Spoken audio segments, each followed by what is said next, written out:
এই যে আপনারা স্ক্রিনে এই যে মরিচের চারাগুলো দেখতে পাচ্ছেন, এই চারাগুলোর বয়স 40 থেকে 45 দিনের মতো হবে। এই চারাগুলো শুকনো মরিচ চাষের জন্য উপযুক্ত সময়। শুকনো মরিচ চাষের জন্য আপনারা যতটুকু পারেন ভালো মানের চারা রোপণ করবেন। এর ফলে আপনার ক্ষেত সুস্থ সুন্দরভাবে বেড়ে উঠবে। চারাগুলো আপনারা দেখতে পাচ্ছেন খুব সুস্থ সুন্দরভাবে বেড়ে উঠেছে। এই চারাগুলো হচ্ছে হট মাস্টার জাতের মরিচ। শুকনো মরিচ চাষ করতে যেহেতু একটু বেশি শ্রম দিতে হয়, তাই আপনাদের আমি বলতেছি, যদি ভালোভাবে আপনার ক্ষেতকে ভালোভাবে পরিচর্যা করতে চান, তাহলে আপনারা এরকম সুস্থ সবল রোগমুক্ত চারা রোপণ করবেন। এর ফলে আপনার ক্ষেত পরিচর্যা করতে আপনাকে খুব সহায়তা করবে।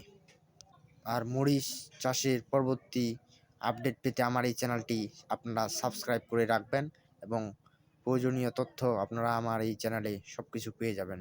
ধন্যবাদ।